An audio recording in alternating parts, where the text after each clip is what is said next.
Kane fans, man, it's your boy Wise. I'm back once again.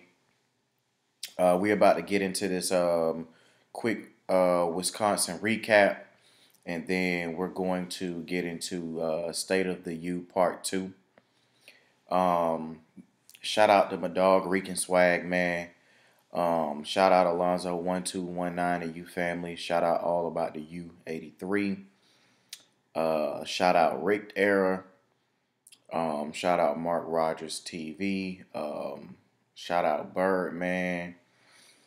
Um, I don't know if a lot of y'all are on Twitter, but I appreciate all of the updates that come from Andrew Ivings and Peter Rees. So shout out y'all as well. Um, a lot of different comments about what's been going on. And, one thing I would like to say, though, to, the subscribers, I appreciate everybody that tunes in and views and subscribes. And I appreciate all the comments. I try to make sure I get to everybody's comments and the feedback and stuff. Really didn't have a chance to as much with the last video, but, we have a lot of great discussions in the Canes group me. Um, I'll put the link. Maybe I'll put the link back up to get into the group me. Maybe once I actually do the official recruiting video or whatever. But we have a lot of great talks in there, man. It's all love, some arguments between Kane fans, because everybody has different perspectives, and I think it's dope when when we got passionate Kane fans that really like to, I get it. I enjoy discussing the Canes. Like the Canes group me is a group me that I'm in every day, all day, because there's no telling what's being said in the group me. That's my only group me group that I must check because it's family in there, man. But we're going to get into this game. I'll keep it quick. I told y'all I didn't know what would show up, and the bad Malik showed up. Malik was 11 for 26. We just gonna excuse him for the interceptions. Let's just put those aside. You're not winning a game against a good football team throwing the ball 11 of 26.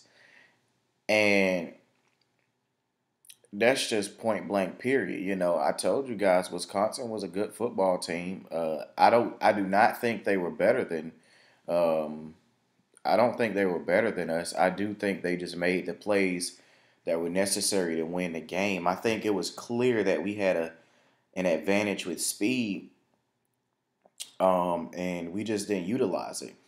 We put DJ Dallas on the edge with the Wildcat run, and he breaks for basically like a 40-yard TD and a couple of other plays here and there, but we didn't utilize our speed how we should have. I think Jeff Thomas caught one ball.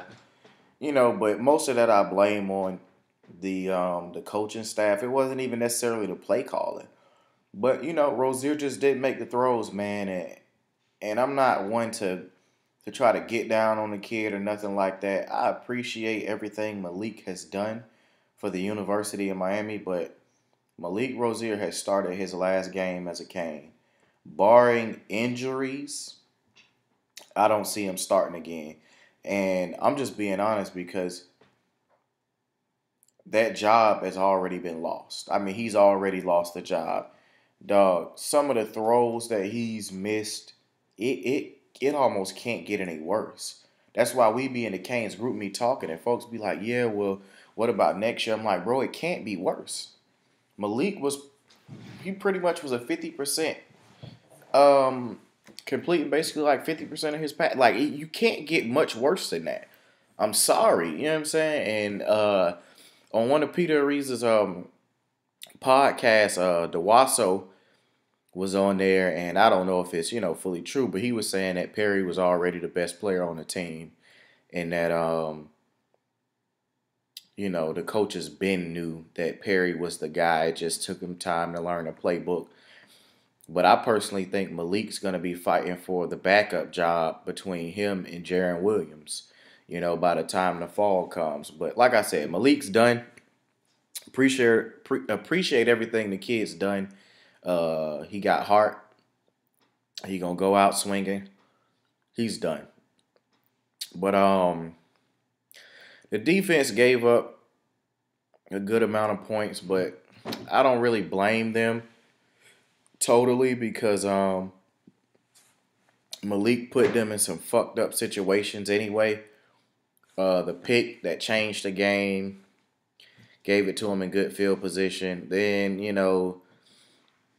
we had too many. We was going 3 and out here and there, and it just was all bad, man.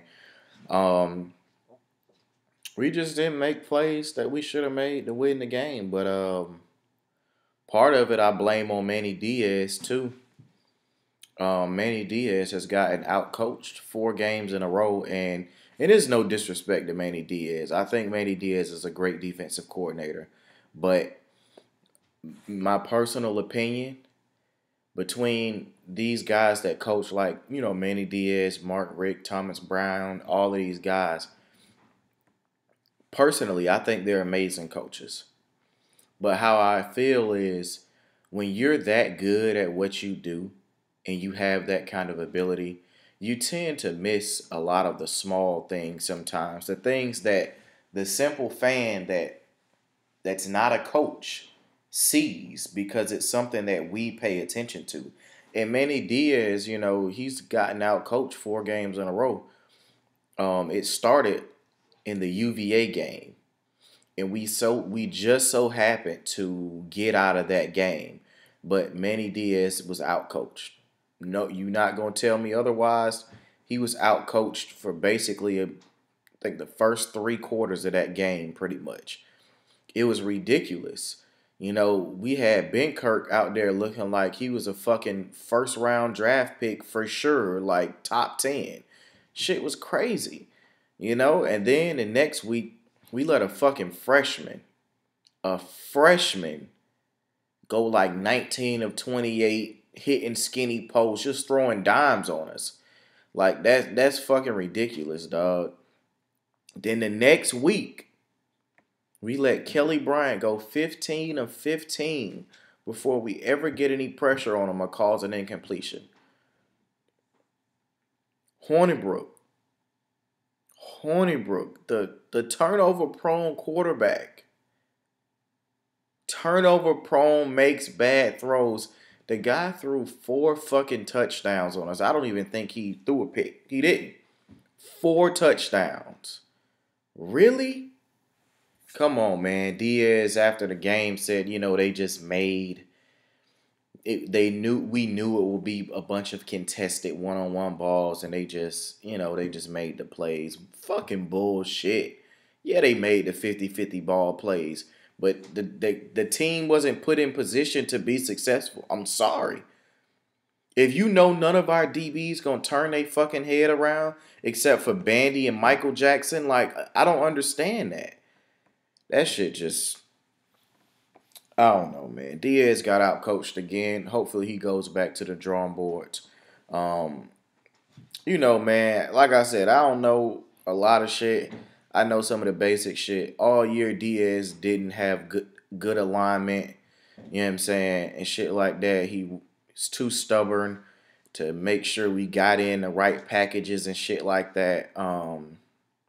Canes, get at me, man. I can help y'all out.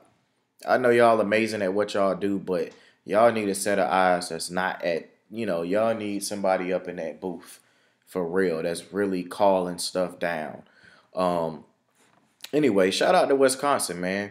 Them guys played a great football game. They won. I don't take anything away from them. Salute to them. They had a great year. We had a good year. I said we would get 10 wins before the season started. It really would have been 11 if we had scrubbed Arkansas State. So we're where we need to be. I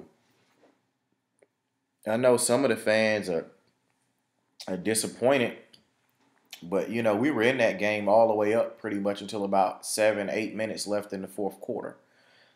even with Malik playing as shitty as he played. So that's pretty much it, man. We'll do, I'm just going to start getting into some random stuff. This is going to be more of a random video. So we got RJ and Kendrick Norton. They both declared for the draft, so they're gone. Salute to y'all. We gonna evaluate the team starting with the offense. So we got at quarterback. This is what it looks like for me next year. I'm just doing my breakdown of what I see. I'll actually do a video covering the recruits specifically once the class is over with. I know a couple of you guys asked me to do a video for the recruits, but I talked to a couple of different people in the Canes group me and some people I'm close with, and they told me that I probably should wait because then that means I'll have to do a second video as well, which I don't want to do that, so we'll just wait. But anyway, let's get into it. The quarterback situation. Perry, in my opinion, will be starting. Unless Malik makes some crazy strides between spring and the fall, Perry's going to start. Malik didn't take the job serious. And let's be real.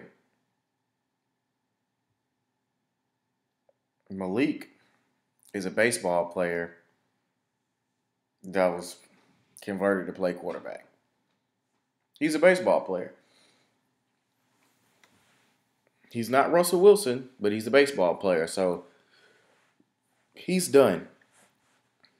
I think the great thing, though, is if Malik ends up being a second string, he'll all season long and everything, and in the offseason, he'll be able to push our first string defense from him being a scout team quarterback. So Malik definitely will continue to help the University of Miami. I just don't believe it'll be from the starting quarterback position. That's just my opinion. You guys leave your comments. Let me know what you think. But if we had a better quarterback available, i.e. Sheriffs or, Weldon or somebody, they would have played. I saw Malik live, and Malik was atrocious live. And I can't imagine a guy like that starting. It had nothing to do with his shoulder. I don't want to hear those excuses. He's been inconsistent and shitty all year. The best game Malik played from a straight-up passing standpoint was the Syracuse game. And it's crazy because he was on point that day, and I remember for sure there was at least 5 to 8 drop passes that day. Like, he was on fire. I don't know what got into it, but, man, he was throwing some great balls, but he won't be starting next. Running back. Okay. There's been discussion in the Cane group me, people saying Lorenzo Lingard's going to start from day one. We got a couple of friendly bets going on about that. Travis Homer is going to be the starting running back for the entire season. DJ Dallas. First of all, let's just back all the way up. Travis Homer is rushing for a minimum of 1,200 yards next year. I'm really looking at Travis to get 1,400 or 1,500 rushing yards. I don't really know how the rest of the Cane fans feel about Travis Homer, but don't disrespect Travis Homer. Travis Homer is the fucking truth. And one of the things that I think he'll benefit from next year is the offensive line will be way better, but we'll get into that later. Travis Homer and DJ Dallas is going to be a crazy 1-2 punch. I think Lingard will get timeout. Lingard or Davis, Cam Davis will get carries. A lot of people are overlooking Cam Davis because we have Lingard, because Lingard's a 5-star and everything. The one thing I will say, I don't care about stars. I truly don't. The more 4 and 5 star guys you have on your team, the better chance you have of having elite players. But sometimes guys don't pan out. I'm not saying Lingard won't. I think he'll be an amazing player, but I don't pay attention to stars. So I've watched all of the tape thoroughly on, all of the incoming guys. For me, the third running back spot will come down between Lingard and Davis, and whoever's ready, whoever's more ready. And I think pass blocking will be the thing to separate who gets the playing time. That's just my opinion. It might not though because they'll be mostly in the game during cleanup duty. But Lingard also started on special teams, kickoff, and punt coverage, which is a huge thing at the U. Pretty much all the really good running backs that have come through here since Frank Gordon left have all played special teams. So that's key. But I think Lingard or Davis, whoever gets the third spot, will get carries. But Homer 1, Dallas 2. Fullback, obviously, Realist George is going to start at fullback. We have a preferred walk-on. I forgot the kid's name. I watched his tape. He's pretty damn good, in my opinion, to be a preferred walk-on. From what I saw off of his film, maybe it's because he's a little smaller, but he was scholarship worthy, in my opinion. Everybody always wants to make sure they fill the class with, this guy and that guy. You need to get the guys you need. So if we can get that guy, it'll be great because we'll have a starting fullback and a backup fullback just in case George gets hurt or for when he gets tired and we need to spell him. But so that's going to drastically improve our run game. Wide receiver. Obviously, Richard's going to start. What I think we should do is we should start Richards on one side and start Cager on the other side. I don't like having Jeff Thomas set to play that outside position. I don't think it makes sense. Maybe it'll be a better decision once we have better quarterbacking in. So maybe I just need to see what it looks like with Perry, at quarterback with Jeff Thomas on the outside. With Malik, it didn't work because he could never hit him in stride. Not one time. Actually, no, the North Carolina game, Malik hit him in stride. But other than that, he couldn't hit him in stride. And I just don't see it as being effective. But we'll see. But I think we should go Richards on one side, Cager on the other side, and Jeff Thomas in the slot. Those should be the starters, in my opinion. Langham should back up Cager. Dayal Harris, if we're going from an experience standpoint. If not, me personally, I think Dayal's done. I don't think he plays any type of significant minutes for us anymore. He's not that talented. That's just my opinion. He hasn't shown me anything. There's no reason for me to think that he's as talented. But let me just be Hightower should maybe back up Richards. And then you should have Pope and Harley pretty much swapping out with Jeff. And I'm not saying Jeff can't go to the outside at all when we go 4 and 5 wide. But, just typically. I think Jeff Thomas probably should take that Barrio spot. I think Mark Pope would be better suited for it. But I just don't know how we're going to line up. So if we're going to line up as we have, this year, then it's going to be Richards, Jeff Thomas, and Pope. I expect Pope to start if we're going to keep it in that format. And if we do keep it in that format and Pope doesn't start, then Harley might be there initially, but Pope will end up taking over the job. Tight end, Michael Irvin is done. I really don't know. Yeah, man. Will Mallory and Brevin Jordan ain't coming to play no kind of games. Michael Irvin Jr. is done. He's not going to even start at the LSU game. Like his playing career at the U, I'm not going to say it's over because he's a very capable body that can catch, and he's okay blocking, but he knows the plays. That's what's going to continue to help him get burned, and the fact that Mallory needs to beef up some. But yeah, he's done. Brevin Jordan will be starting at tight end anyway, so don't even matter. Irvin gonna get lost in the rotation. He probably will play some good minutes next year because Mallory isn't the size they want him to be right now. But after next year, going into a senior year, unless he makes some amazing strides, Michael Irvin not gonna even touch the field.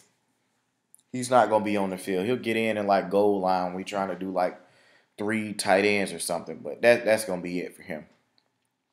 Um, Now this gets interesting when we start talking about the offensive linemen. So if I'm not mistaken, I think it was Zelante Hillary that won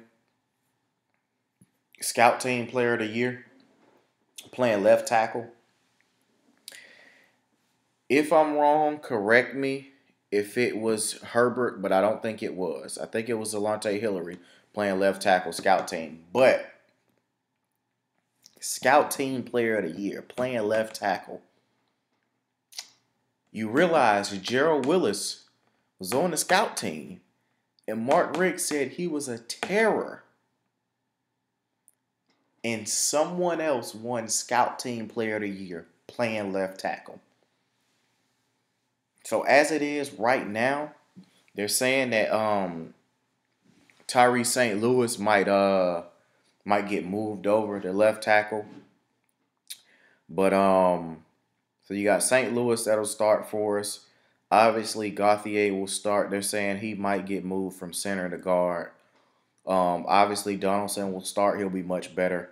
And the next two are wild cards. So I think if Gainer gets in the weight room and puts on the weight he needs to put on, he'll start. And then I guess Zelante Hillary might be an option to start at tackle. They also, like I said, they like Herbert. Mahoney should be capable. You got DJ Scaife. Not saying he'll start, but he should be able to get good minutes. So overall, the offensive line will be much better already. You have to look at it from St. Louis will be himself or better, for sure. Gauthier will be himself or better, for sure. Donaldson's going to be way better. And then the whole left side of the line is being replaced with more capable players. Casey McDermott, love what he did for us as a Cane overall, but him and Trevor Darling got their ass kicked a lot this year. A lot. It was pretty bad at times, but sometimes it got covered up. He made a couple of key blocks here and there, but the O-line will be much better. On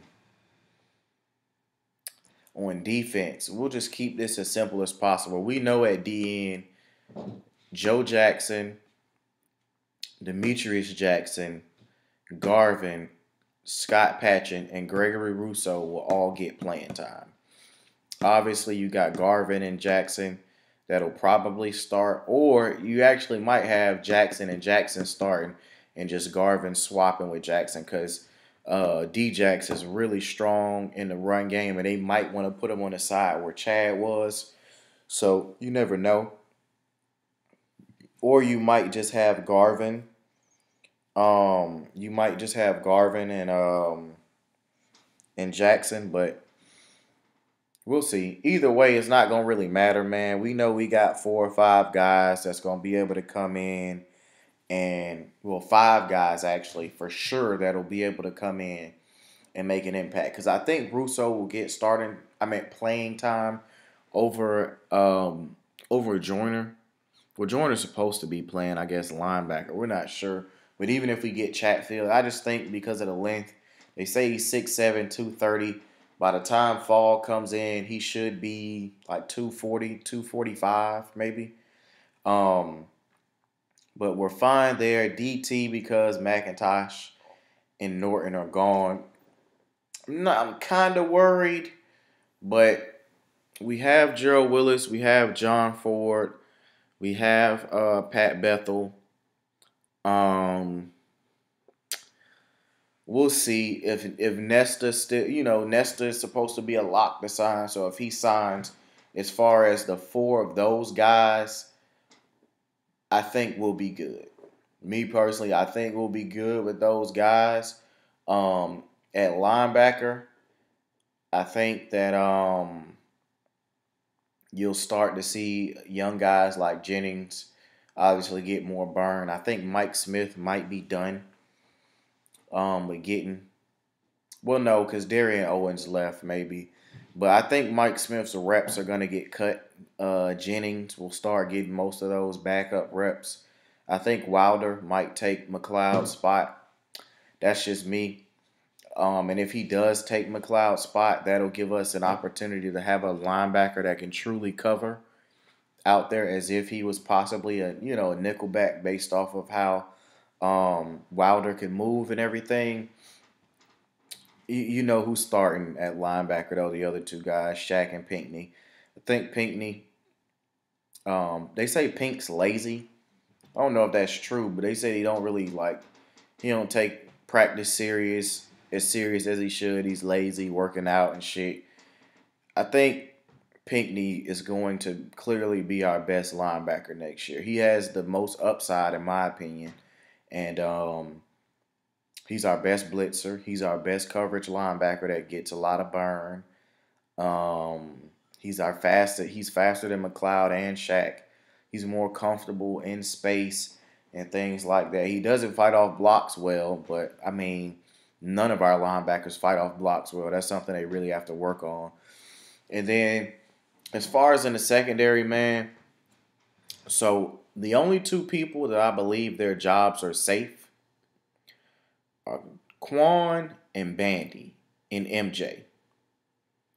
Everybody not named Michael Jackson, Trajan Bandy, and Jaquan Johnson, your job is at risk. Malik Young, he gonna get some of his PT taken away. Red Wine,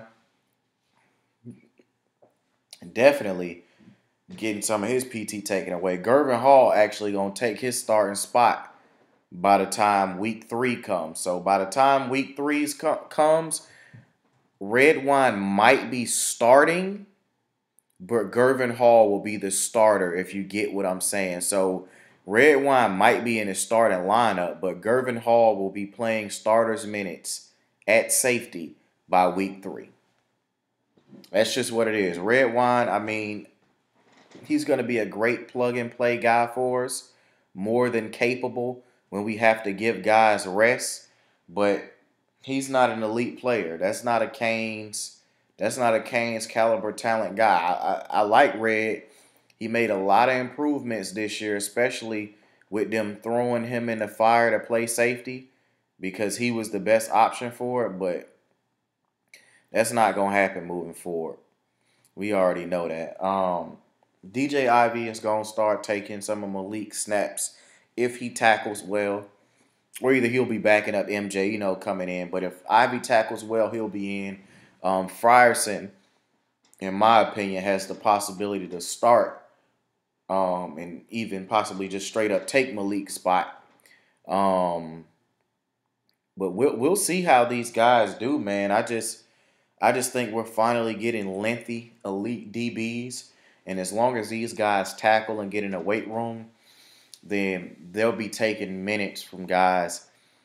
I think Dean might, have a good year next year, but if he doesn't, he'll get lost in the rotation. I don't think Al Blade's gonna play as much early on. I know he'll play some special teams. I don't know if they figured out if they're going to try to play him at corner or safety yet. He's going to be better suited to play safety, in my opinion. But yeah, man, we'll see. I can't think of anything else. Did I miss any other key recruits? I'm trying to think. I mean, obviously you have Reed and Campbell coming in, but I don't think they'll be in as much position for playing time. Well, Reed will be. I think Campbell will be a project slash weight room, get in a weight room kind of guy. I think that's pretty much it, man. Hopefully Fiegels is much better next year. But that's all I got for now, man. Leave your comments. Let me know, what you think about the video. I'll do something officially on the recruits, possibly on National Signing Day. So, and I'll just cover everything. We got a couple of guys on visits this weekend. Um, Dennis Briggs and Chatfield for Class 18 that we're trying to secure. But like I said, man, I'll do an official video later. Appreciate everybody that continues to support and rock with me, man. I do this shit for y'all. I don't have any other reason to do it. As long as the Kane fans continue to support, I'll continue making the videos. Leave your comments, and we can chop it up and talk about any and everything y'all want to, man. It's your boy Y signing out.